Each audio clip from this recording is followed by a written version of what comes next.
जी हाँ, नमस्कार दोस्तों, राम राम। मैं आपका दोस्त Mahavir Chaudhary online platform exam education पर आपका हार्दिक स्वागत करता हूँ। दोस्तों, कल हमने पढ़ा था भारत की स्थिति एवं विस्तार। स्थिति एवं विस्तार के अंदर अपन ने कल क्या पढ़ा था उसके बारे में मैं एक बार आपको रिवीजन करवा देता हूँ। यानी सबसे पहले अपन ने पढ़ा था भारत की स्थिति। भारत की स्थिति में आपने देखा था कि भारत विश्व के किस दिशा में स्थित है। तो भारत विश्व के किस गोलार्ध में स्थित है इसके बारे में हमने जाना था। तो भारत है वो विश्व के अंदर कौन से गोलार्ध में है? उत्तरी पूर्वी गोलार्ध में। यानी कल मैंने आपको पृथ्वी बना करके और उसमें बताया था कि उत्तरी और पूर्वी गोलार्ध और उस दिशा में अपना देश स्थित है। ठीक है, तो भारत कौन से गोलार्ध में स्थित है? उत्तरी पूर्वी गोलार्ध में। उसके बाद में अगली स्टेप हमने ये पढ़ी थी कि भारत का जो देशांतरीय और अक्षांशीय विस्तार है उसके बारे में पढ़ा था। तो हमारे भारत का जो अक्षांशीय विस्तार है वो मैंने आपको बताया था कि मुख्य भूमि है उसका अक्षांशीय विस्तार 8 डिग्री 4 मिनट उत्तरी अक्षांश से लेकर और 37 डिग्री 6 मिनट उत्तरी अक्षांश के बीच में। फिर हमने उसका पढ़ा था संपूर्ण भारत का। तो उसमें हमने पढ़ा था अंडमान निकोबार में निकोबार जो द्वीप समूह है उस पर अपना एक पॉइंट है इंदिरा पॉइंट। वहां से जो रेखा गुजरती है अक्षांश रेखा उसका क्या नाम है? वो है 6 डिग्री 45 मिनट उत्तरी अक्षांश। यानी 6 डिग्री 45 मिनट उत्तरी अक्षांश से 37 डिग्री 6 मिनट है उत्तरी अक्षांश के बीच में हमारा देश क्या है? स्थित है। फिर हमने पढ़ा था इसके बाद में देशांतरीय विस्तार। तो देशांतरीय विस्तार के बारे में मैंने बताया था यहाँ से जो रेखा गुजरती है कौन सी पूर्वी देशांतर है, और यहाँ अरुणाचल प्रदेश से जो रेखा गुजरती है अंतिम पॉइंट है वो कौन सी देशांतर है? तो यहाँ पर है वो 68 डिग्री 7 मिनट पूर्वी देशांतर से लेकर, क्योंकि हमारा देश है वो पूर्वी गोलार्ध में। एक बार फिर मैं आपको बता देता हूँ, इसमें आपको अक्षांश और देशांतरीय विस्तार पूछे तो अक्षांश में तो अपन को उत्तरी अक्षांश ही बोलना है, दक्षिणी अक्षांश से अपने भारत का कोई मतलब ही नहीं है। ठीक है, और अगर आपको देशांतर पूछे तो पूर्वी देशांतर होना चाहिए, क्योंकि हम कौन से गोलार्ध में? पूर्वी में। तो पश्चिमी देशांतर से हमारा कोई लेना देना नहीं है। भारत का अगर देशांतरीय विस्तार पूछे तो पश्चिम का नाम ही नहीं आना चाहिए, और अगर अक्षांशीय विस्तार पूछे तो दक्षिण का नाम नहीं आना चाहिए। समझ रहे हो? यानी उत्तरी अक्षांश में ही स्थित है। तो यहाँ पर अपन ने पढ़ा था 68 डिग्री 7 मिनट पूर्वी देशांतर से लेकर भारत है वो 97 डिग्री और 25 मिनट पूर्वी देशांतर के बीच में स्थित है। ठीक है, अब अपन ने उसके बाद में पढ़ा था इसका अंतर, यानी अक्षांशीय अंतर कितना था? तो अक्षांशीय अंतर के बारे में अपने पढ़ा था 29 डिग्री और 2 मिनट है उत्तरी अक्षांश। ठीक है, उसके बाद के अंदर अपन ने क्या पढ़ा? इसका देशांतरीय अंतर। देशांतरीय अंतर कितना था? देशांतरीय अंतर था 29 डिग्री 18 मिनट इसका देशांतरीय अंतर था। यह तो हमारा हुआ देशांतरीय और अक्षांशीय विस्तार। इसके बारे में अपन ने उसके बाद में पढ़ा था भारत का उत्तरी पॉइंट कौन सा है, भारत का दक्षिणी, पश्चिमी और पूर्वी। तो उत्तरतम बिंदु बताया था मैंने आपको इंदिरा कोल, जो मैंने इस प्रकार से आपको बताया था, कंफ्यूज नहीं होना चाहिए। इंदिरा कोल उत्तरतम बिंदु है, दक्षिणतम बिंदु है वो निकोबार में इंदिरा पॉइंट है। तो इंदिरा कोल ऊपर हो जाएगी और पॉइंट क्या हो जाएगा? नीचे। ये मैंने आपको बताया था।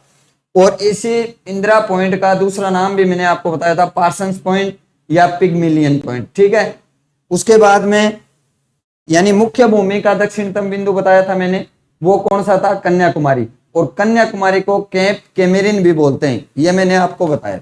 ठीक है, इसके बाद में पश्चिमी बिंदु कौन सा था? यानी महाराष्ट्र में स्थित, गुजरात में स्थित, गुजरात के अंदर जो सरकरी जिला है उसमें मैंने बताया था आपको गोहर माता। ठीक है, तो यानी पश्चिमतम बिंदु गोहर माता हो गया, और पूर्वतम बिंदु है वो अरुणाचल प्रदेश के अंदर है वालांगू। ठीक है, इसके बाद में अपन ने पढ़ा था ये हमारा अक्षांशीय देशांतरीय विस्तार हो गया, उत्तर दक्षिण बिंदु हो गया। इसके बाद में कर्क रेखा के बारे में अपने अध्ययन किया था। कर्क रेखा भारत के कुल कितने राज्यों से गुजरती है? 8 राज्यों से गुजरती है। कितने राज्यों से गुजरती है? 8 राज्यों से गुजरती है। ठीक है, और इसमें मैंने आपको सूत्र भी बताया था, राम जहां के 6 पंगु मित्र। ठीक है, तो उसमें आज अपन उससे आगे अध्ययन करेंगे कि कर्क रेखा के बारे में मैंने आपको लिखाया था। उससे पहले मैं आपको बता देता हूं थोड़ा कि कर्क रेखा के अंदर जो राज्य उपस्थित हैं उन राज्यों में सबसे कम कर्क रेखा कौन से राज्य से गुजरती है, सबसे ज्यादा किससे गुजरती है? कौन सी राजधानी है वो कर्क रेखा पर स्थित है, कर्क रेखा है उससे सबसे दूर स्थित राजधानी कौन सी है। तो ये नवीन प्रश्न अपने सामने आ सकते हैं, ठीक है। तो इसलिए अपन इसके बारे में आज अध्ययन करते हैं। तो आगे बढ़ते हैं दोस्तों।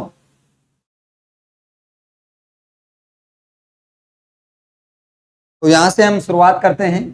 जैसे कल मैंने आपको कौन सी रेखा के बारे में बताया था,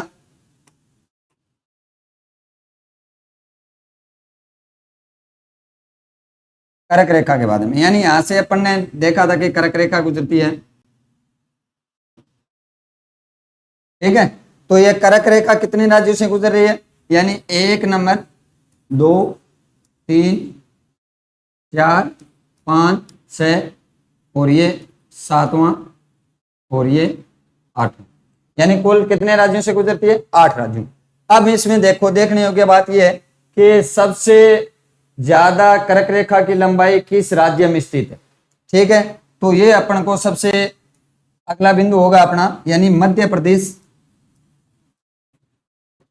और इसके आगे लिख लेना यानी सर्वाधिक लंबाई।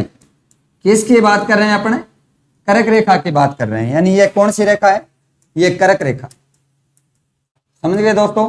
तो यानी मध्य प्रदेश में सर्वाधिक क्या है, लंबाई है किसकी, कर्क रेखा की। अब सबसे कम लंबाई कर्क रेखा की कौन सी राज्य में, तो इसके बारे में अपन बात करें तो ये हमारा रंगीला राजस्थान आता है। तो राजस्थान, राजस्थान इसमें अपन को लिखना है, यानी सबसे कम लंबाई।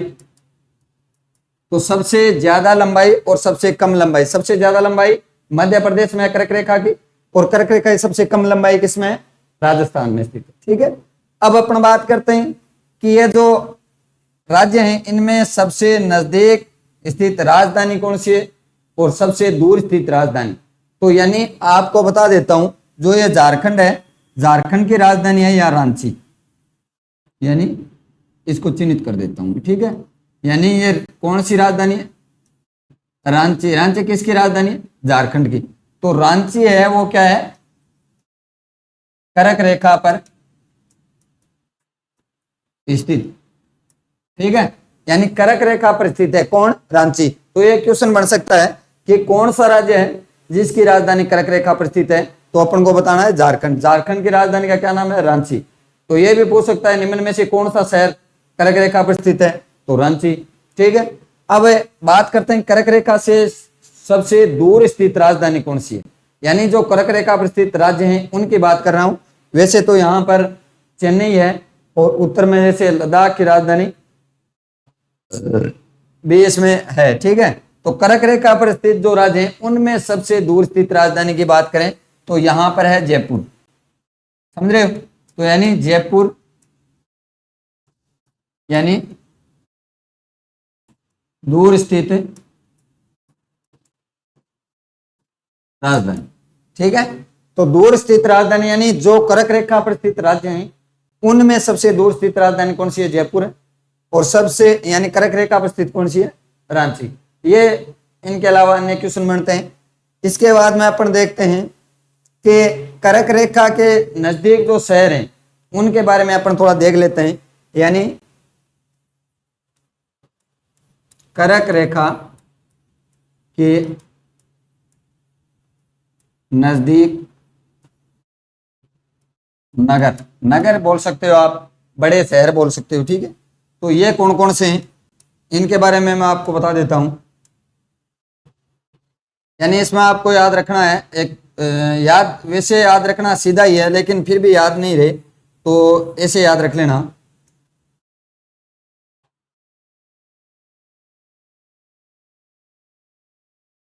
गुरुबा, ठीक है। जैसे अपन बात करेंगे गुरुबा में, तो इसमें GURBA, तो इनसे मतलब है कौन कौन से शहर आते हैं उनके बारे में थोड़ा लिख देता हूं। जैसे जी से क्या हो गया, गांधीनगर, ठीक है। उसके बाद में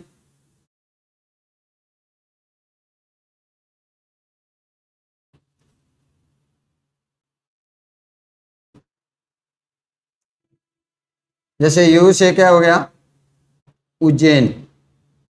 उज्जैन एमपी में स्थित है, ठीक है। चलो मैं लिख के देता हूं, एमपी में, और ये गांधीनगर है गुजरात में। उसके बाद में अगले की अपन बात करें तो यानी राज से क्या हो गया, रांची। रांची आपको बताइए झारखंड, ठीक है। उसके बाद में अगले की अपन बात करें तो बी से क्या हो जाएगा, भोपाल। भोपाल कहाँ स्थित है, एमपी में, ठीक है। मध्य प्रदेश की राजधानी भी कौन सी है, भोपाल है। उसके बाद में अपन बात करें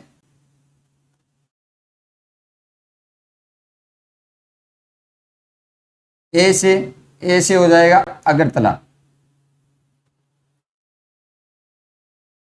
अगरतला तो मिजोरम और त्रिपुरा, त्रिपुरा की राजधानी कौन सी है, अगरतला, ठीक है। तो ये मतलब आपको याद रखना होगा। तो इसमें अपन ने क्या पढ़ा, यानी कर्क रेखा के नजदीक स्थित नगर कौन कौन से हैं, तो गांधीनगर, उज्जैन, रांची, भोपाल और अगरतला, ये कर्क रेखा के नजदीक स्थित शहर हैं। कर्क रेखा के ऊपर पूछेगा कि कर्क रेखा पर स्थित कौन सा शहर है, तो रांची है, ठीक है। तो ये जो हमारी कर्क रेखा है ये कंप्लीट होती है। इसके बाद में अपन अध्ययन करेंगे कर्क रेखा के बाद में, यानी भारत की मानक समय रेखा। मानक समय रेखा कौन सी है, यानी भारत है उनका जो मानक समय किस रेखा से निर्धारित किया गया है उसी का नाम क्या है, भारत की मानक समय रेखा। तो अगले टॉपिक में अपन चलते हैं, यानी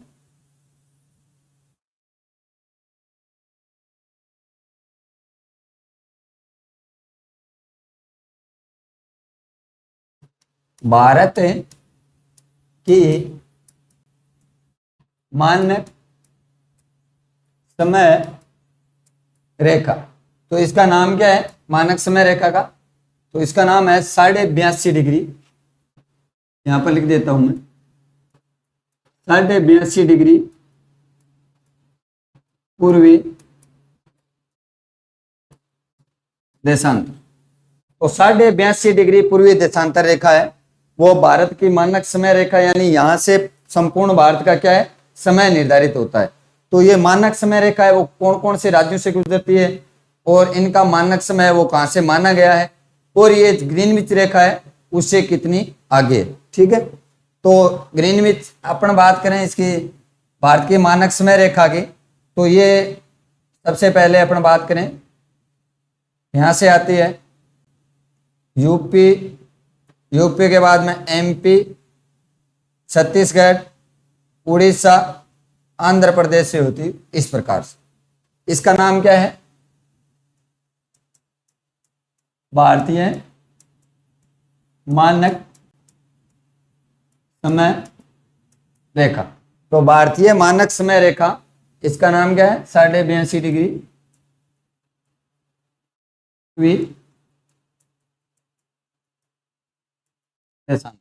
तो ये रेखा है, इसको थोड़ा मैं रेड कर देता हूं। ये जो रेखा है अपनी ये कौन सी है, 82.5 डिग्री पूर्वी देशांतर रेखा, ठीक है। तो 82.5 डिग्री पूर्वी देशांतर रेखा, सबसे पहले अपन बात करते हैं ये कितने राज्यों से गुजरती है, ठीक है। तो सबसे पहले अपन बात करें कितने राज्यों से गुजरती है, तो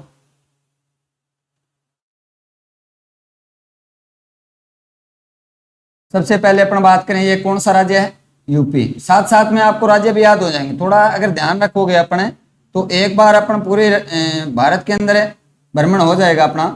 तो ये कौन सा राज्य है, यूपी। तो यानी पहला राज्य कौन सा है, यूपी। उसके बाद में दूसरा जो राज्य है वो कौन सा है, एमपी। एमपी का मतलब मध्य प्रदेश। तो दूसरा जो कर्क रेखा गुजरती है कौन सा राज्य है, मध्य प्रदेश। ये मध्य प्रदेश हो गया, यानी 2 नंबर, ठीक है। उसके बाद में तीसरा जो राज्य है वो कौन सा है, छत्तीसगढ़।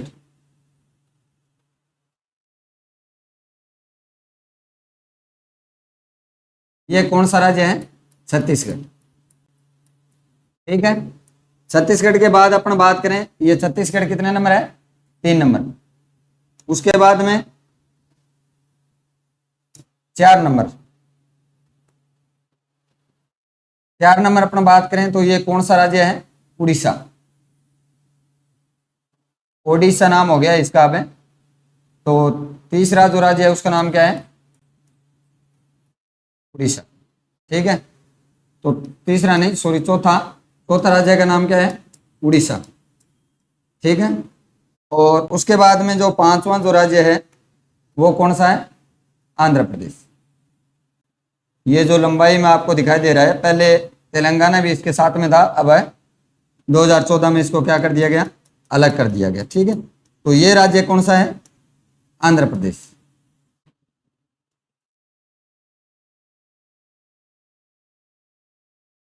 आंध्र प्रदेश। तो यानी पांचवा राज्य कौन सा हो गया? आंध्र प्रदेश। ठीक है, इस प्रकार से अपन बात करें, जैसे 1 नंबर ये कौन सा है? उत्तर प्रदेश।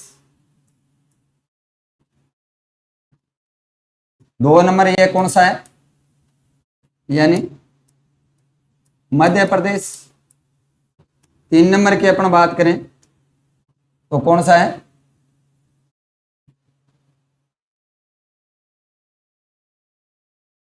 3 नंबर की बात करें तो कौन सा हो गया? छत्तीसगढ़। 3 नंबर पे हो गया छत्तीसगढ़, और 2 नंबर कौन सा था? मध्य प्रदेश। ठीक है, तो छत्तीसगढ़ के बाद में जो 4 नंबर था वो कौन सा था? उड़ीसा, और 5 नंबर आंध्र प्रदेश। तो टोटल कितने राज्य हैं जिनसे हमारी मानक समय रेखा गुजरती है? तो टोटल कितने? 5 राज्य। याद रखना है इनके नाम। अब एक क्वेश्चन ये भी बनता है कि ऐसे कौन से 2 राज्य हैं जिनसे कर्क रेखा भी गुजरती है और मानक समय रेखा भी गुजरती है? तो यहां से अपन बात करें कर्क रेखा की, तो कर्क रेखा की अपन बात करें तो ये यहां से जैसे ये कर्क रेखा जा रही है, ठीक है, तो ये कौन सी रेखा है? कर्क रेखा। तो कर्क रेखा में यानी ये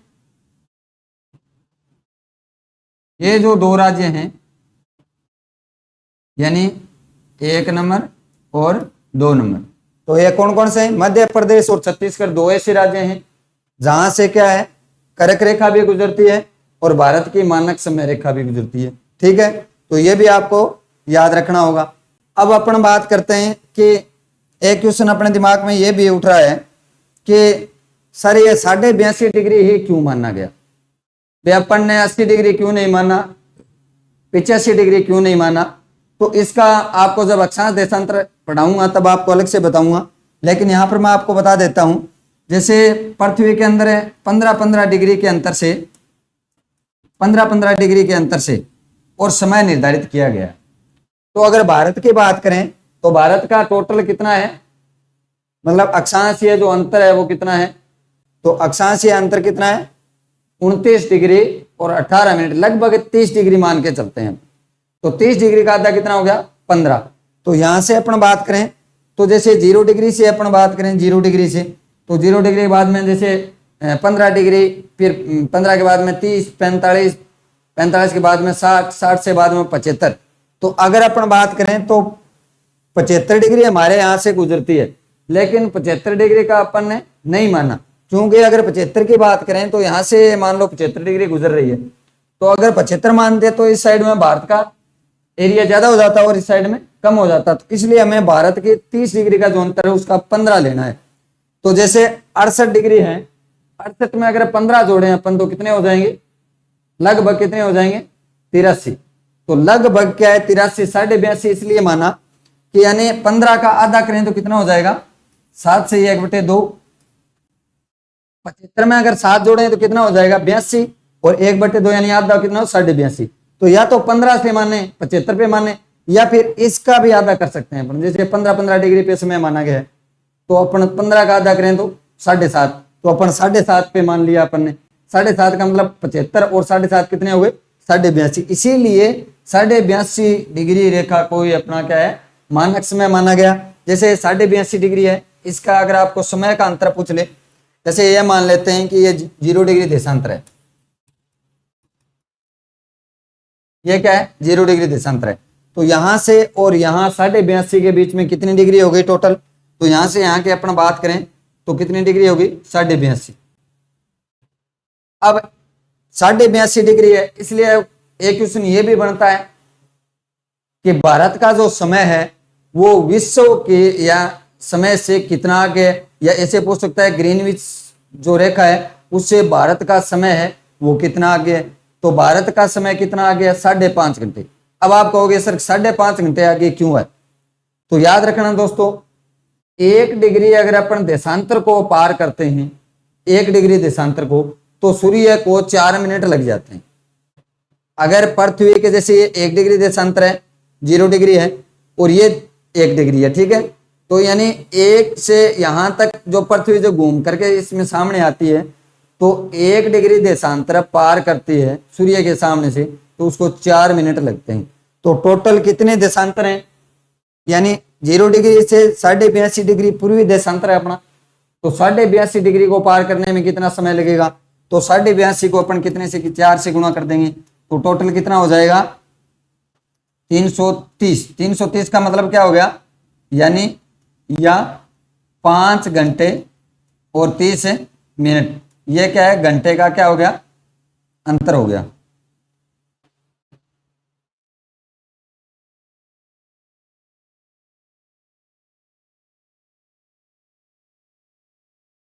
पांच घंटे का क्या है अंतर है।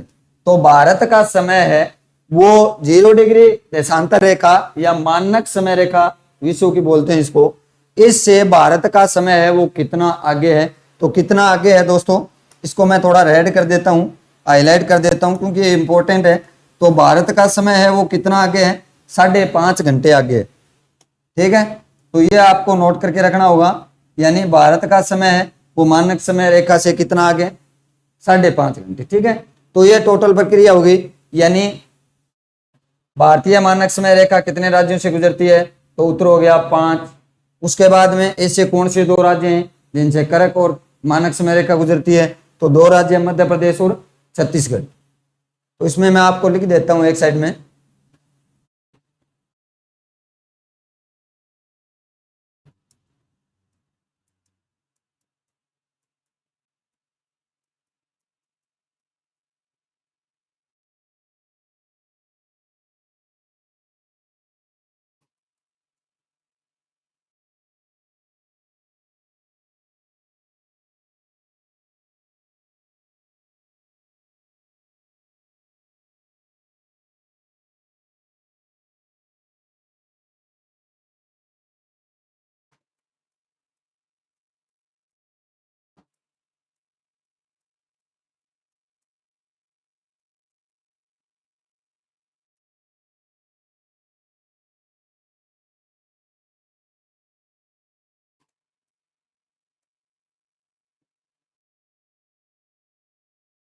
तो यानी मध्य प्रदेश और छत्तीसगढ़ 2 ऐसे राज्य हैं जिससे करक और भारतीय मानक समय रेखा दोनों गुजरती हैं। हो गया क्लियर। तो ये जो बातें हैं हमारी ये देशांतर से संबंधित हो गई है, अपना देशांतरीय विस्तार 82.5 डिग्री से अपन का ये माना गया। इसमें एक प्रश्न आपको और भी पूछ सकता है कि मानक समय रेखा है उसका समय किस स्थान से माना गया है। अगर आपको स्थान पूछ ले तो आपको क्या करना पड़ेगा, तो यानी यहां यूपी के अंदर एक स्थान है, उसको मैं नीचे लिख देता हूं या ऊपर यहां पे लिख देता हूं,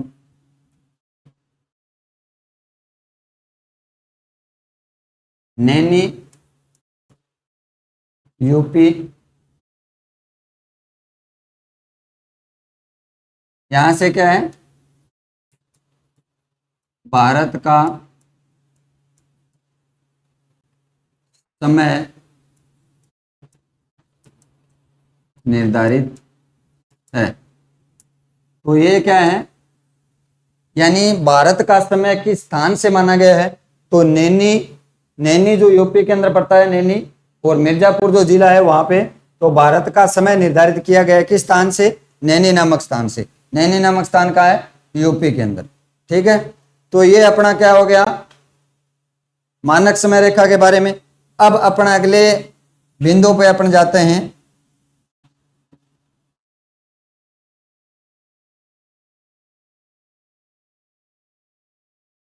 अब अपन बात करें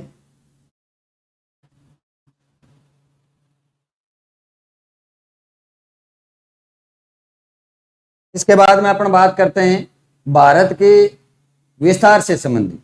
इसके बारे में भारत के विस्तार से संबंधित तो कल मैंने आपको भारत का जो क्षेत्रफल मैंने आपको बताया था वो आपको याद होगा शायद। तो भारत का क्षेत्रफल, अब सबसे पहले अपन बात करते हैं, एक बार दोबारा लिख देता हूं, भारत का क्षेत्रफल तो कितना था, 32,87,263 वर्ग किमी। ठीक है, तो ये भारत का। अब अपन बात करें कि भारत का ये जो क्षेत्रफल है वो विश्व के क्षेत्रफल का कितना प्रतिशत है। ये क्वेश्चन ये भी बनता है, काफी बार आया भी है कि भारत का जो क्षेत्रफल है वो विश्व का कितना प्रतिशत है। तो विश्व के क्षेत्रफल का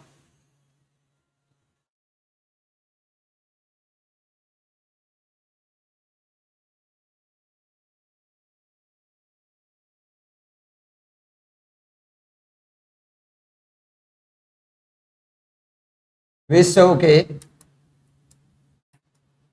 क्षेत्रफल का भारत 2.4% है। कितना है, जो 0.4% आप याद रखना, वैसे 2.43% है। ठीक है, तो यानी 2.4%, 2.4% जो क्षेत्र है संपूर्ण विश्व है उसको 100% मान के चलें तो भारत उसके कितने भाग में है, तो 2.4% जो क्षेत्रफल है वो विश्व में संपूर्ण पृथ्वी पर हमारे भारत के पास में है। ठीक है, तो ये भारत का क्षेत्रफल के हिसाब से हो गया। अब अपन बात करें भारत का क्षेत्रफल में कौन सा स्थान है, तो याद रखना 7वां स्थान है। ठीक है, नहीं फेरा अपन कितना माना, 7 माना नहीं, तो ये मान लो सारे विश्व ब्याह भारत वही होड़ो है। ठीक है, यानी 7 फेरा भारत का ही लेड आए, और तो सारा इंगा की है रानी है और राजा है। ठीक है, तो बात करा अपन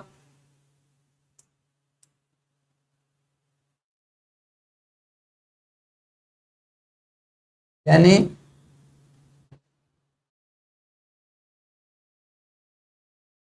क्षेत्रफल में भारत का 7वां स्थान, विश्व में क्षेत्रफल में भारत का कौन सा स्थान है, 7वां स्थान। अब अपन बात करते हैं इससे 6 पहले वाले भी कई बार क्रमवाइज पूछ लेता है कि विश्व में 6 बड़े देश कौन से हैं, यानी 7वां है तो 6 कौन से हैं। तो ये आपके दिमाग में सवाल आ रहा होगा, तो इसके बारे में मैं आपको बता देता हूं। तो यानी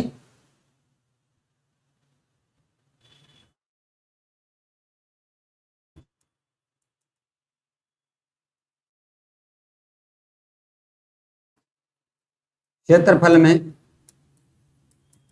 बड़े देश तो कौन कौन से हैं इसके बारे में देखो। यानी सबसे बड़ा है 1 नंबर पे, वो कौन सा है, रूस। 2 नंबर पे आता है कनाडा। 3 नंबर पे आता है चीन।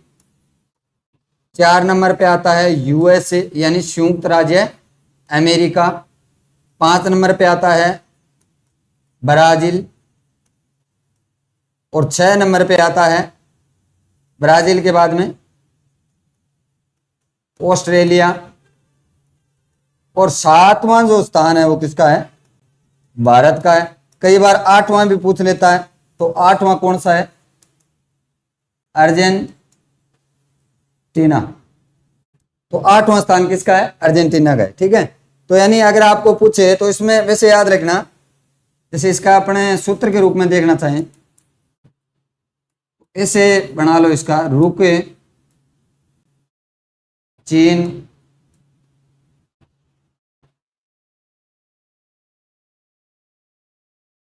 भी आई।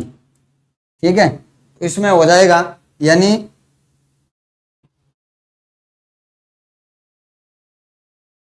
देखो रू कै चीन यू बी आई।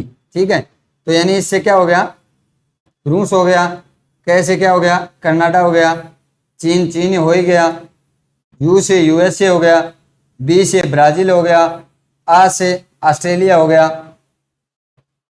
और ए से इंडिया कर सकते हो अपने, ठीक है, ए से इंडिया हो गया, ठीक है। तो ए से इंडिया, यहाँ पे इंडिया लिख देता हूं मैं, आप देखोगे कि ए से सर ने भारत कैसे बना दिया, तो अपन इंडिया भी तो इसको बोलते हैं, तो ए से क्या हो गया, इंडिया हो गया।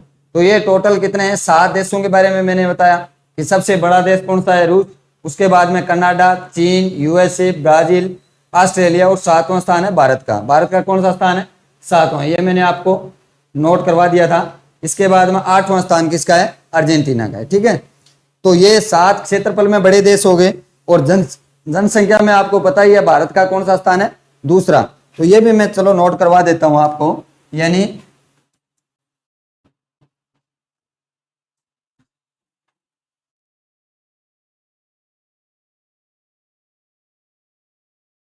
जनसंख्या में भारत का चीन के बाद दूसरा स्थान है। अरबिया दूसरो स्थान में ना पा, तो वर्तमान के अंदर की जनगणना है बिंग अगर रिपोर्ट आ जाएगी तो जड़तानी संभावना है बेटा 1 नंबर पर आ जाए, वो समझ गया। क्योंकि आप मतलब मनोरंजन के तौर पर अदर देशा में तो क्या है कि टेक्निकल बढ़ रही है, तो बटा आपको क्या है कि दिमाग यूज में लें, अपला लगभग क्या है कि जनसंख्या बढ़ाने में यूज में लें। तो मनोरंजन ज्यादातर अपला की है कि जनसंख्या बढ़ाने का ले रहे हैं, तो और तो कोई काम को नहीं, बिल्ला बैठे हैं। लगभग क्या है कि जनसंख्या बेरोजगारी ज्यादा है, तो बेरोजगारी का एक मनोरंजन को साधन बना रखे है। यार कंट्रोल अभी फिर भी कंट्रोल होने लगे, जिसकी आपने जिसकी पीढ़ी है भी अंदर फिर भी कंट्रोल है। याद रखियो जनसंख्या में भारत का चीन के बाद कौन सा, दूसरा स्थान। और अभी जो जनगणना नई लेटेस्ट आएगी उसमें शायद मेरे हिसाब से 1 नंबर पे अपन होंगे, और विश्व के अंदर हमारा क्या होगा, तिरंगा हमारा ही होगा जनसंख्या के मामले में, ठीक है। तो ये हमारे भारत से संबंधित आपको क्या है ये जानकारी होगी। इसके बाद में अपन आगे बढ़े, तो अब अपन चलते हैं मुख्य जो मैप है उसके बाद में, यानी भारत की सीमा से संबंधित। तो सीमा में आपको बहुत ज्यादा ध्यान रखना होगा कि जो हमारे जो देश हैं उनमें कौन कौन, हमारा जो देश है उसमें कौन कौन से राज्य हैं और वो कहां पर है। ये मैंने आपको पहले भी बताया था कि आपको अगर बढ़िया जीके तैयार करना है, चाहे वो कोई सा भी कंटेंट हो, चाहे वो राजस्थान जीके हो, चाहे इंडिया जीके हो, चाहे वर्ल्ड का हो, जब तक आपको वर्ल्ड का मैप याद होगा तो वर्ल्ड का आप जो जीके याद करोगे तो बहुत अच्छी तरीके से याद होगा। अगर आपका इंडिया मैप बढ़िया है तो आपको इंडिया में जो भी आप पढ़ेंगे, जैसे अपन अभी तो स्थिति पढ़ रहे हैं, उसके बाद में भौतिक प्रदेश पढ़ेंगे तो इसमें यही आना है, इसमें प्रत्येक राज्य के बारे में विवरण मिलेगा। उसके बाद में मिट्टी अगर अपन पढ़ेंगे तो मिट्टी कौन से राज्य में स्थित है और किस प्रकार की मिट्टी है, उसके तत्व में कौन से राज्य हैं उसमें भी उसी प्रकार की मिलेगी। और फसलें अगर पढ़ेंगे तो उत्तर भारत में जो फसलें हैं, उत्तर भारत में कौन कौन से राज्य में सेम फसल मिलेंगी, दक्षिण भारत की अलग फसलें मिलेंगी। तो ये जो आपको याद करने का जो आपको आज भी मैं बता रहा हूं, जब तक आपके मैप याद नहीं होगा तब तक आप ये मानो कि आपका जीके जो याद करने का जो सहारा है वो बिल्कुल भी नहीं होगा, ठीक है। तो दोस्तों अगर आपको मैप तैयार नहीं हुआ है तो कोई दिक्कत नहीं है, मैप तैयार करने में टाइम 1 दिन लगता है, खाली एक मैप्स लेके आओ, उसमें आप बार बार कच्ची पेंसिल से भरो। जैसे 28 राज्य और 8 केंद्र शासित प्रदेश, उसको आप बार बार भरोगे तो दिमाग में उसकी क्या इमेज बन जाएगी, और वो ये क्या है याद करने का तरीका है। तो आगे अपन बढ़ते हैं इसके बाद में।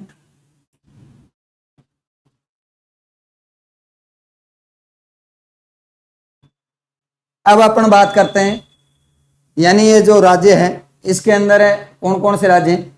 ये अपनी सीमा स्टार्ट करने से पहले मैं आपको एक चीज और भी बता देता हूं। जैसे ये अपना भारत है, भारत के अंदर जो पूर्वी राज्य है इनसे संबंधित कई बार पूछ लेता है, और इनकी राजधानी है वो भी आपको याद करनी पड़ेगी। जैसे हिमाचल प्रदेश की राजधानी कौन सी है, शिमला है। उत्तराखंड की राजधानी देहरादून है। जैसे अपन बात करें पंजाब हरियाणा की चंडीगढ़ है, गुजरात की गांधीनगर है। इस प्रकार से आपको टोटल राजधानी भी याद होनी चाहिए, समझ रहे हो। कई बार राजधानी भी पूछ लेता है, और राजधानी तो वैसे भी अपन भारत के निवासी हैं तो यार 28 राज्य हैं और 8 केंद्र शासित प्रदेश में, उसकी राजधानी तो कम से कम हमें याद भी होनी चाहिए। ये एक बेसिक हमारा क्या है, हमने जो इतने सालों से हम लगातार पढ़ रहे हैं, 11वीं कर लिया, 12वीं कर लिया, बीए कर लिया, तो कम से कम ये तो हमें याद होनी चाहिए। ये हमारा क्या है, चाहे अपन जीके याद करें, कोई कंपटीशन की तैयारी करें या नहीं करें, लेकिन ये चीजें हमें क्या है, याद होनी चाहिए। तो अब अपन देखते हैं इन 7 राज्यों के बारे में थोड़ा मैं आपको बता देता हूं। यानी इसमें कई बार ये क्वेश्चन भी बन जाता है कि ये जो 7 राज्य हैं इनको क्या है, 7 सिस्टर के नाम से जाना जाता है। जो ये 7 राज्य है ना, इनको 7 सिस्टर कहा जाता है। कई बार ऐसा क्वेश्चन बन जाता है कि निम्न में से कौन सा राज्य है 7 बहनों में शामिल नहीं है। ठीक है, 7 सिस्टर हैं उनमें शामिल नहीं है। तो इसके बारे में थोड़ा आपको बता देता हूं।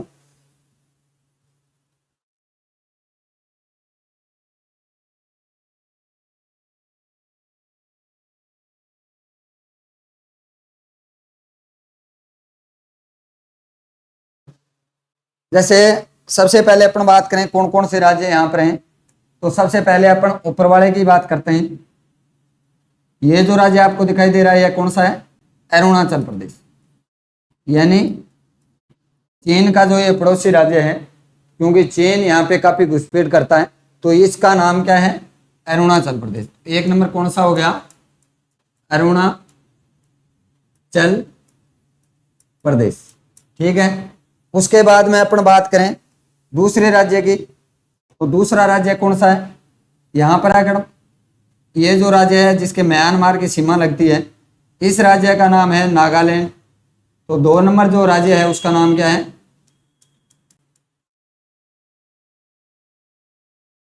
नागालैंड। ठीक है, तो 2 नंबर कौन सा हो गया, नागालैंड। उसके बाद में अगर अपन तीसरे की बात करें, तो ये जो राज्य है, ये तीसरा, इस साइड में अपन सीमा से चलते हैं, तो इसमें तीसरा जो राज्य आता है वो कौन सा है, मणिपुर। मणिपुर। इसके बाद में मणिपुर के बाद में नीचे नीचे जो है इसमें, ये कौन सा है, मिजोरम। तो 4 नंबर कौन सा हो गया, मिजोरम। 5 नंबर अगर अपन बात करें, तो यहां पे आपको छोटा सा दिखाई दे रहा है, ये जो राज्य है इसका नाम क्या है, त्रिपुरा। ठीक है, उसके बाद में त्रिपुरा के बाद में इसकी अगर अपन बात करें, ये जो राज्य है इसका नाम क्या है, 6 नंबर मेघालय। ठीक है, उसके बाद में 7 नंबर ये है इस प्रकार से, इसका नाम क्या है, असम। तो 7 नंबर कौन सा हो गया, असम। तो दोस्तों ये जो 7 जो राज्य हैं इनको 7 सिस्टर के नाम से जाना जाता है। ठीक है, इसमें एक जो राज्य है, ये लगभग ऑप्शन में आपको यही मिलता है। जब आपको क्वेश्चन ये पूछता है कि जो 7 बहनें हैं उसमें कौन सा जो राज्य है वो शामिल नहीं है, तो इनमें से 3 ऑप्शन आपको मिलेंगे। बाकी चौथा जो ऑप्शन मिलता है लगभग यही मिलता है, और इसका नाम क्या है, सिक्किम। इसका नाम क्या है, सिक्किम। तो यानी जो 8वां जो राज्य है इस साइड वालों में, तो 7 राज्य हैं उनमें से कौन सा राज्य है वो 7 सिस्टर में शामिल नहीं है, तो आपको याद रखना पड़ेगा कौन सा है, सिक्किम।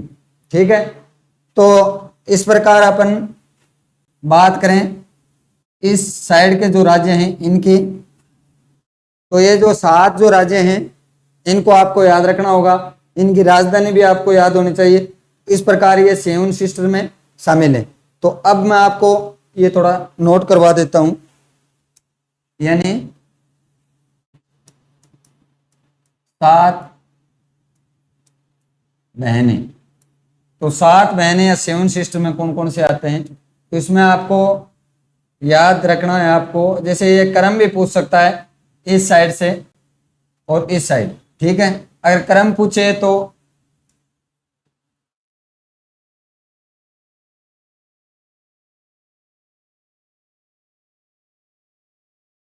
ऐसे याद रख लेना, अरु ना मम मी। अगर इसको याद करते हो ना, कई बार कंफ्यूज हो जाता है कि मिजोरम ऊपर है या मणिपुर नीचे है, कि नागालैंड नीचे है कि मणिपुर ऊपर है, ठीक है ना, कई बार कंफ्यूज हो जाता है।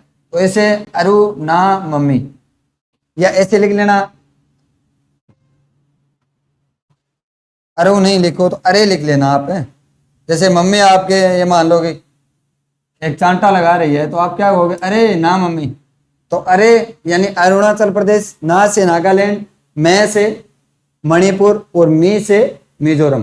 तो ये आपको मतलब क्या है, क्रम याद रखने का तरीका है। तो इसमें 7 जो सिस्टर हैं उसमें 2-3 ये राज्य इसके अलावा आ जाते हैं, जैसे असम, मेघालय और त्रिपुरा, ठीक है।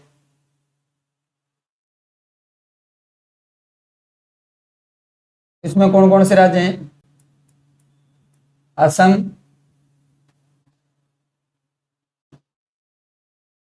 इसमें सूत्र के रूप में लिख देता हूं मैं आपको, बाकी तो आपको मैंने बता ही दिया कि 7 जो राज्य हैं इनके नाम मैंने लिख रखे हैं ऑलरेडी। तो इनका एक सूत्र बनता है, उसको बता देता हूं मैं, ठीक है। यानी ATM अरु णा ना, ठीक है। तो यानी ए से क्या हो गया असम, टी से क्या हो गया त्रिपुरा, एम से क्या हो गया मेघालय, एम से मेघालय याद रखना आप है। और उसके बाद में अरुणा से अरुणाचल प्रदेश हो गया, ना से नागालैंड हो गया, मैं से मणिपुर हो गया और मी से मिजोरम हो गया। तो आपको अलर्ट रखना है कि सिक्किम इसमें शामिल नहीं है, 7 बहनों में सिक्किम शामिल नहीं है, ये आपको याद रखना है, ठीक है। तो ये इसमें और भी बनता है, जैसे त्रिपुरा के बारे में क्वेश्चन बन जाता है कई बार कि त्रिपुरा है वो एक ऐसा राज्य है जो बांग्लादेश से 3 ओर से घिरा हुआ है। तो यह भी एक क्वेश्चन बनता है कि त्रिपुरा बांग्लादेश से 3 ओर से घिरा राज्य। तो ये देख लो आप, यानी ये बात करें अपने इस एरिया की, तो ये कौन सा देश है यहाँ पर, बांग्लादेश। तो बांग्लादेश यहाँ से देखो 3 ओर से बांग्लादेश से घिरा हुआ है। और असम जो है, असम की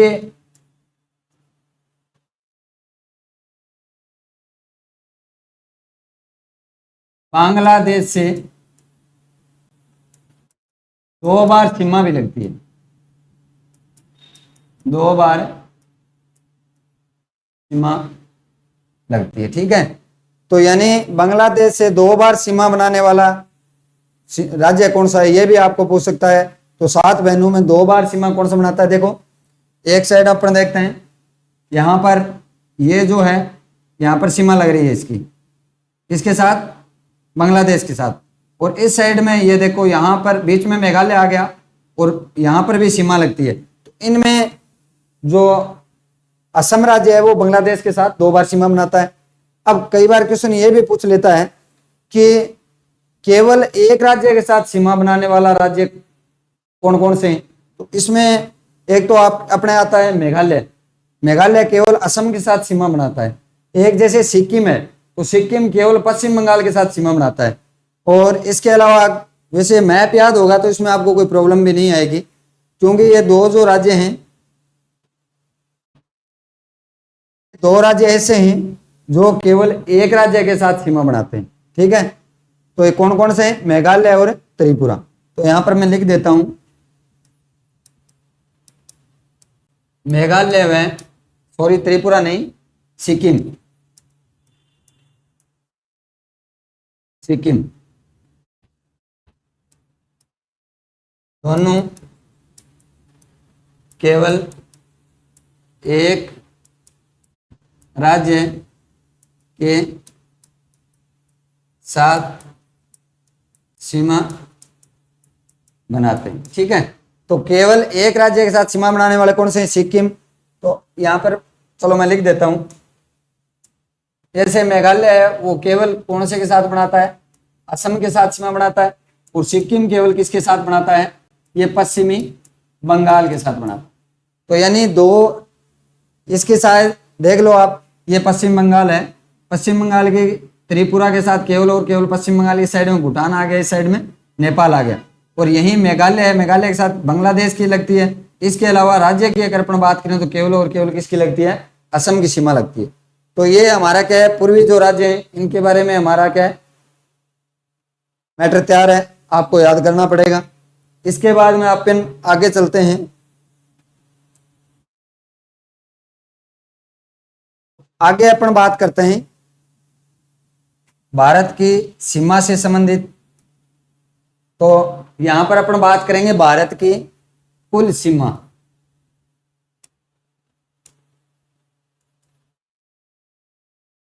भारत की कुल सीमा, तो भारत की कुल सीमा है वो कितनी है, 22,716.5 किमी। तो यह भारत के कुल सीमा की जो लंबाई है वो कितनी है, 22,716.5 किलोमीटर। अब अपन बात करते हैं सीमा। तो सीमा में दो प्रकार की सीमा है, कौन कौन सी सीमा है, एक तो होगी स्थलीय सीमा,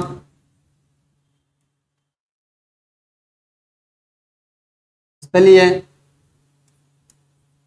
सीमा, और दूसरी कौन सी है, ये है जलीय सीमा। तो यानी स्थलीय सीमा और जलीय सीमा। अब बात करते हैं स्थलीय सीमा कितनी है, तो स्थलीय सीमा है 15,200 किलोमीटर। यहां वर्ग किलोमीटर मत बोल देना आप, क्योंकि लंबाई वर्ग किलोमीटर में नहीं आती है, किलोमीटर में आती है, क्षेत्रफल को वर्ग किलोमीटर बोलते हैं, ठीक है। तो यानी 15,200 किलोमीटर क्या है, स्थलीय सीमा की लंबाई है। और यहां पर अपन बात करें तो जलीय सीमा, तो जलीय सीमा कितनी है, तो टोटल जलीय सीमा है वो कितनी है, 7,516.5 या 6 है, सॉरी, यानी 7,516.6 किलोमीटर, ठीक है। ये जलीय सीमा की लंबाई। अब जलीय सीमा को भी अपने दो भागों में बांट सकते हैं। जलीय सीमा दो भागों में कैसे, एक तो मुख्य भूमि की जलीय सीमा है और एक द्वीपों की जलीय सीमा है। तो ये जलीय सीमा है, ये क्या है, द्वीपों सहित है, ठीक है। अब अपन बात करें जलीय सीमा में दो कौन सी है, एक तो यानी मुख्य भूमि की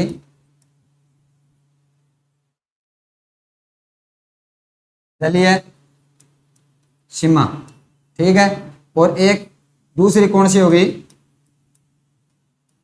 द्वीपों की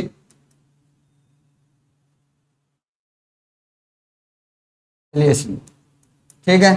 तो मुख्य भूमि की जलीय सीमा अगर आपको पूछे तो कितनी है, 6100 किलोमीटर, ठीक है। अगर आपको पूछे द्वीपों के कुल जलीय सीमा कितनी है, तो 1416.6 किलोमीटर, ठीक है। तो यानी मुख्य भूमि की जलीय सीमा भारत की कितनी है, 6100 किलोमीटर। और ये आपको फार्मूला आपको याद रखना पड़ेगा, यानी भारत की कुल सीमा की बात करें तो 22,716.6 किलोमीटर। अगर आपको पूछे भारत के कुल स्थलीय सीमा कितनी है, कुल सीमा कितनी होगी, 22,716।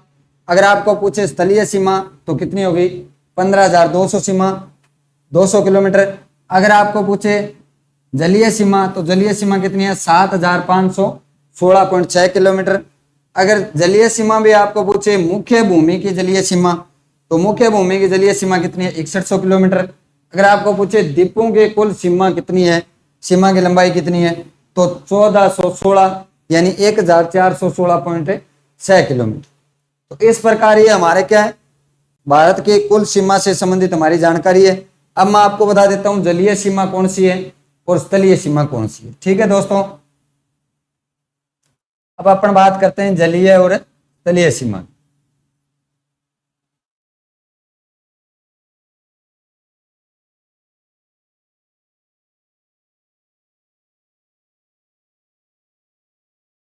तो जलीय सीमा ये जो है यहां से लेकर गुजरात से शुरू होती है। ये जो सीमा आपको दिखाई दे रही है नीचे, ये समुद्र का एरिया है, आपको दिखाई दे रहा है। इस प्रकार से यहां से लेकर और यहां तक, यहां से और यहां तक जो है सीमा, इसका नाम क्या है, ये कौन सी है, जलीय सीमा है। और ये जो आपको दिखाई दे रहा है ये, यानी ये कौन सा है, अंडमान निकोबार, और ये कौन सा है, लक्षद्वीप। ठीक है, तो ये दोनों हैं, ये भी इसी में शामिल हैं, जलीय सीमा में। ठीक है, तो इसके बाद में अपना बात करें स्थलीय सीमा की, तो स्थलीय सीमा यहां से शुरू होती है और ये जो है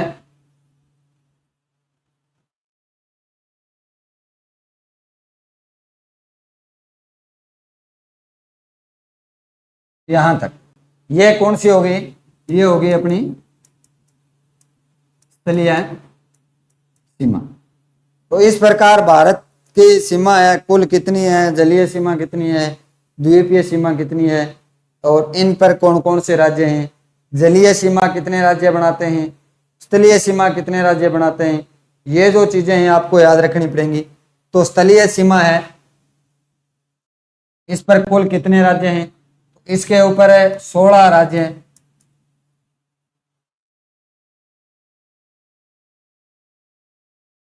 और 2 केंद्र शासित प्रदेश।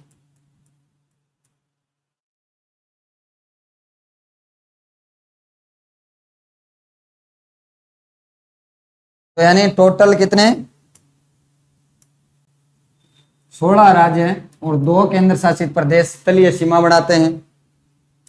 ठीक है, अब अपन बात करें जलीय सीमा की, तो जलीय सीमा पर कुल कितने राज्य हैं, तो जलीय सीमा पर कुल कितने राज्य हैं, 9 राज्य हैं।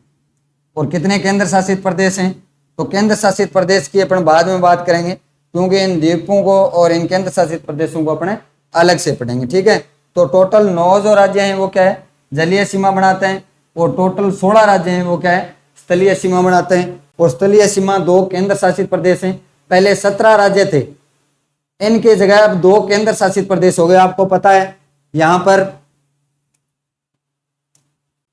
ये जो एरिया है ये जम्मू कश्मीर का एरिया था, अब इसको 2 भागों में बांट दिया गया है। यहां पर क्या हो गया, लद्दाख, और यहां पर क्या हो गया, J&K यानी जम्मू कश्मीर।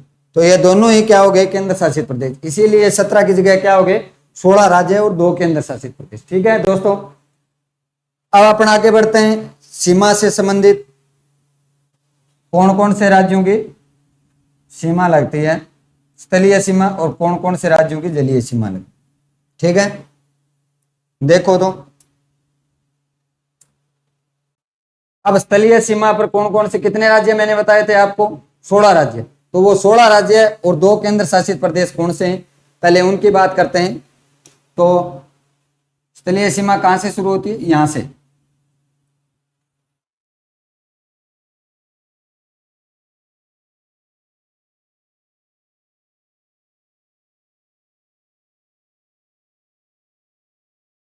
यहां तक, ये क्या है, अपनी स्थलीय सीमा है। तो अब अपन देखते हैं कि इसमें कौन कौन से राज्य आते हैं। तो सबसे पहले अपन शुरुआत करते हैं गुजरात से। तो स्थलीय सीमा बनाने वाला पहला राज्य इस साइड में अपन देखें तो कौन सा है, गुजरात। इसका नाम क्या है, गुजरात। गुजरात जलीय सीमा भी बनाता है और स्थलीय सीमा भी बनाता है। कई बार यह भी पूछ लेता है कि स्थलीय सीमा ऐसे कौन से 2 राज्य हैं जो स्थलीय सीमा भी बनाते हैं और जलीय सीमा भी बनाते हैं। तो गुजरात है और एक पश्चिम बंगाल है, 2 ऐसे स्टेट हैं जो स्थलीय सीमा भी बनाते हैं और जलीय सीमा भी बनाते हैं। ठीक है, इसके बाद में दूसरे की अपन बात करें तो दूसरा अपना क्या है, स्वर्ण जैसी रेत यानी सोने जैसी रेत वाला अपना प्यारा राजस्थान। ठीक है। और तीसरे की अपन बात करें तो ये तीसरा जो राज्य है ये है पंजाब। इसमें साथ साथ में जो अपनी अंतर्राष्ट्रीय सीमा है वो भी इसमें शामिल हो जाती है। तो ये भी आपको राज्य विषय भी याद रखने हैं।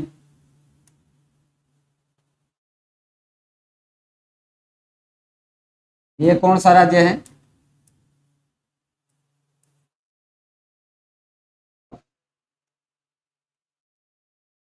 साहब लगा देता हूं मैं इसके। 3 नंबर पंजाब, 2 नंबर कौन सा था? राजस्थान, और 1 नंबर कौन सा था? गुजरात। गुजरात, राजस्थान, पंजाब, इसके बाद में ये केंद्र शासित प्रदेश है। यहाँ पर इसका नाम क्या है? जम्मू कश्मीर। तो चौथा जो ये 1 नंबर ही लगा देते हैं क्योंकि 2 केंद्र शासित प्रदेश है। तो उसके बाद में क्या आ गया? जम्मू कश्मीर। जम्मू कश्मीर के बाद अपन बात करें तो ये जो है दूसरा केंद्र शासित प्रदेश, इसका नाम क्या है? लद्दाख। ठीक है।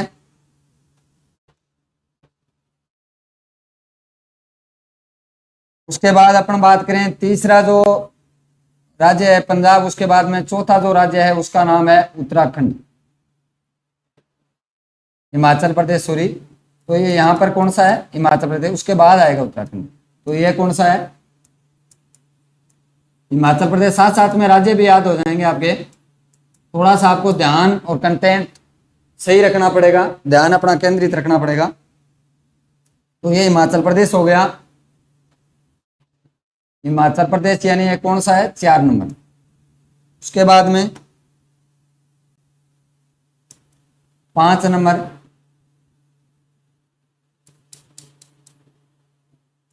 ये 5 नंबर है, इसका नाम है उत्तराखंड। ठीक है। 6 नंबर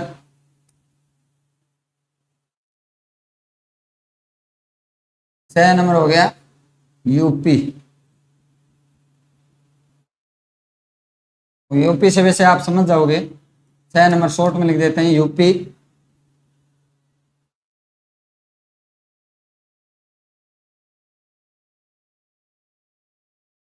सात नंबर बिहार। 7 नंबर कौन सा है? बिहार।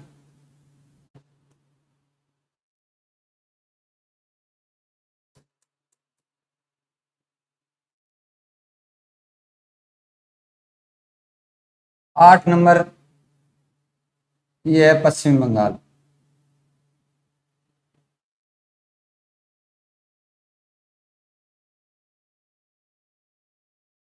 ये कौन सा हो गया? इसको बाद में नंबर बाद में लगाएंगे, इससे पहले मैं आपको सिक्किम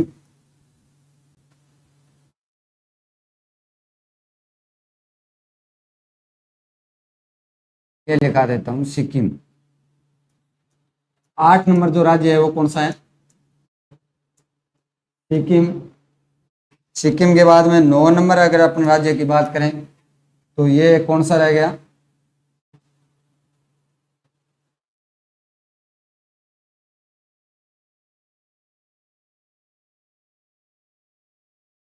ये 10 नंबर हो गया। 10 नंबर कौन सा है?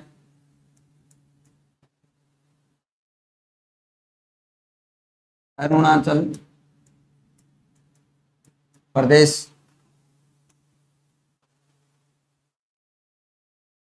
9 नंबर की बात करें तो ये है असम। ठीक है।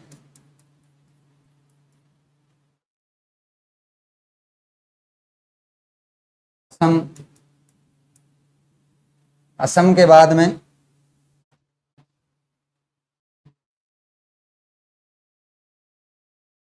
अगला जो राज्य है वो है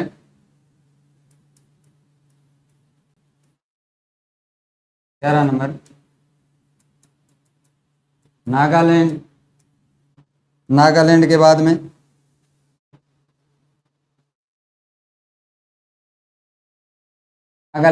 में आ गया मणिपुर। ये कौन सा हो गया? 12 नंबर। उसके बाद में आ गया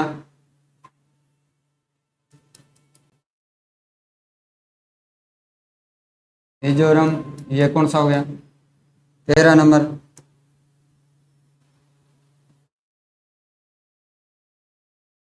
ये कौन सा है? त्रिपुरा। 14।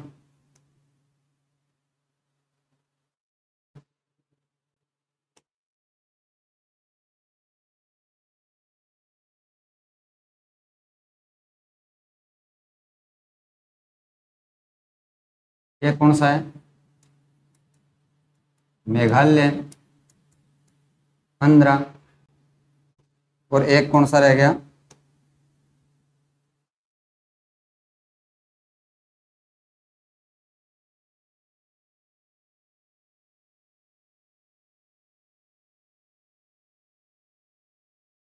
ये जो राज्य था ये कौन सा था? पश्चिम बंगाल। पश्चिमी बंगाल। ये हो गया 16।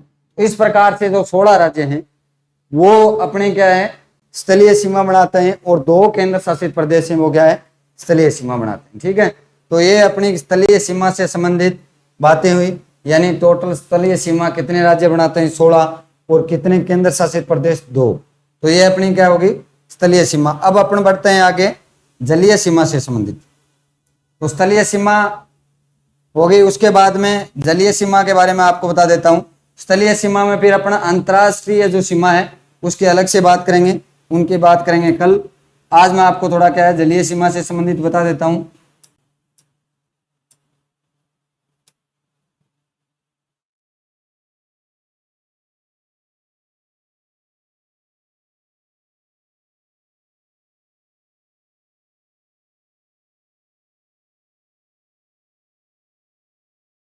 अब अपन बात करते हैं जलीय सीमा से संबंधित। तो जलीय सीमा में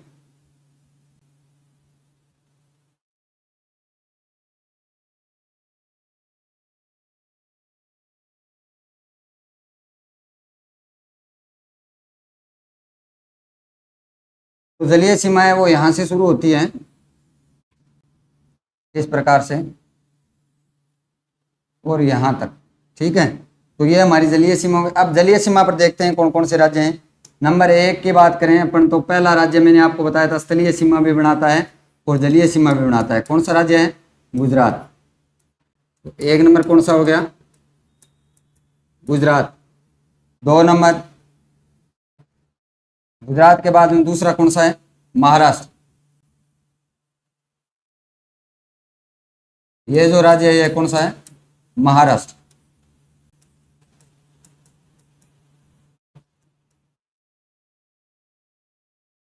महाराष्ट्र हो गया।